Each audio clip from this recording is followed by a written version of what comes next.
Halo adik-adik semua, semoga kalian tetap bersemangat walaupun pembelajaran dilaksanakan secara daring. Oke, materi kali ini yang akan kakak bahas adalah mengenai sistem upah. Nah, mungkin dari kalian sangat sering mendengar kata upah, namun tidak mengetahui apa itu upah.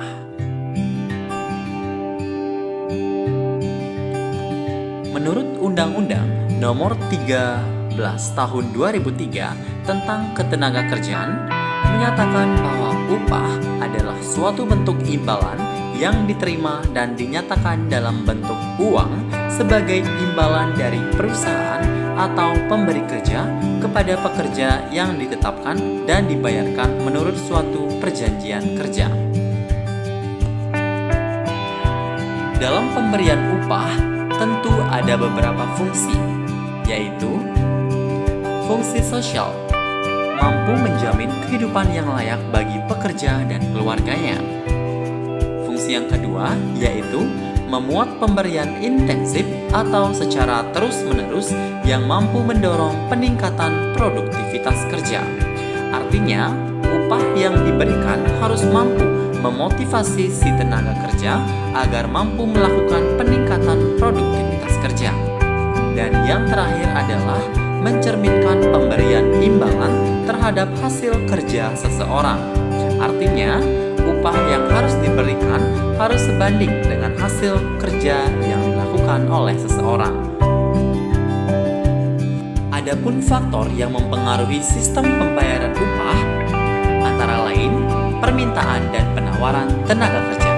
Secara umum, tingkat upah bisa dianalisis dengan hukum penawaran dan permintaan. Jika penawaran lebih besar daripada permintaannya, tingkat upah cenderung turun. Begitu pula sebaliknya. Dalam hal ini terjadi asumsi ceteris paribus. Di Indonesia, jumlah pencari kerja begitu banyak.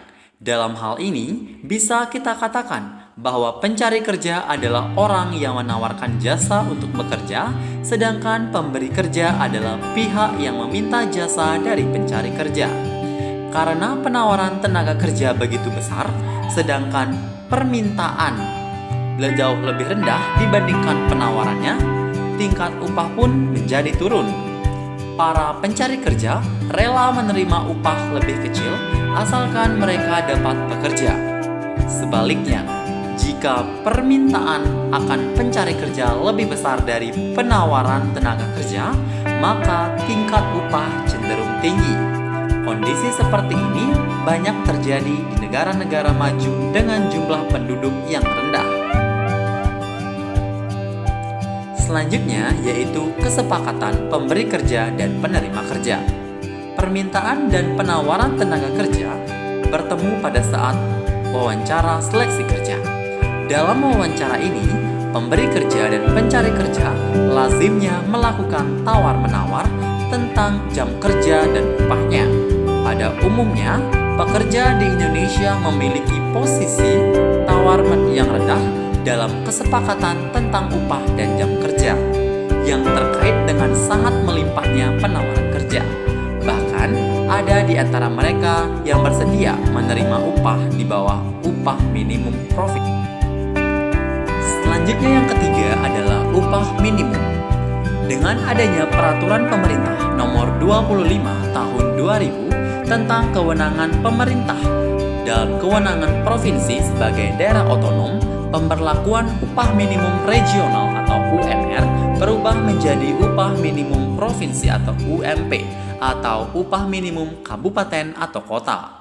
Dengan adanya peraturan baru ini, provinsi-provinsi di Indonesia mulai menyesuaikan upah minimum regional di daerah mereka. Jadi, 3 faktor yaitu permintaan dan penawaran tenaga kerja, kesepakatan pemberi kerja dan penerima kerja, serta upah minimum sangat mempengaruhi pembayaran upah. Selanjutnya, sistem pengupahan dikatakan baik apabila sebanding dengan perusahaan lain di bidang yang sejenis. Artinya, perusahaan-perusahaan harus memperhatikan dengan perusahaan sejenis terkait sistem pengupahan. Yang kedua, memiliki sifat adil dalam perusahaan.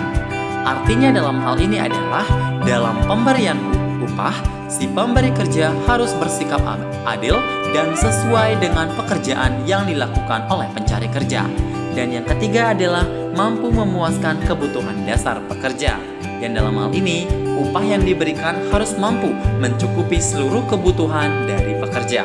Dan yang terakhir adalah menyadari bahwa kebutuhan setiap orang berbeda. Materi selanjutnya adalah jenis-jenis upah, di mana ada upah menurut waktu, upah menurut hasil atau upah satuan, upah borongan. Upah menurut waktu adalah upah yang jumlahnya dihitung berdasarkan waktu lamanya bekerja. Contohnya, gaji bulanan yang diberikan pada PNS.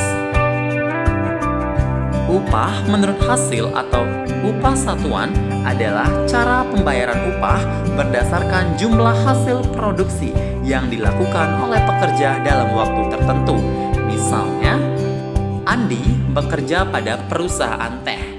Jadi, dia sehari memetik teh seberat 5 kg, di mana harga teh per kilogramnya adalah 4.000. Jadi, upah yang diterima adalah 20.000.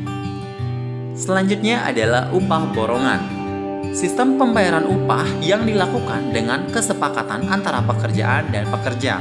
Biasanya, upah borongan ini ditemukan pada pekerja bangunan. Selanjutnya adalah upah dengan sistem mitra usaha. Adalah upahnya pekerja berupa saham yang diberikan kepada organisasi pekerja di suatu perusahaan. Contohnya, setiap pegawai diberi bagian saham perusahaan yang akan diterima berdasarkan prestasinya.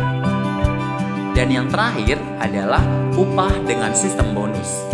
Upah tambahan yang diterima pekerja selain upah tetap. Contohnya, seorang salesman memperoleh gaji sebesar 1 juta per bulan dan mendapatkan bonus dari hasil penjualannya 25%. Jika total penjualannya adalah 400.000, maka upah yang diterimanya adalah 2 juta, di mana 25% dikalikan dengan total penjualan sama dengan 1 juta. Jadi, gaji pokok ditambah bonus yang diterima, maka upah yang diterima salesman itu adalah 2 juta. Oke adik-adik, bagaimana pembahasannya, seru bukan? Jadi, kakak harap kalian memahami pembahasan pada materi sistem upah. Sampai ketemu pada materi-materi selanjutnya. Terima kasih.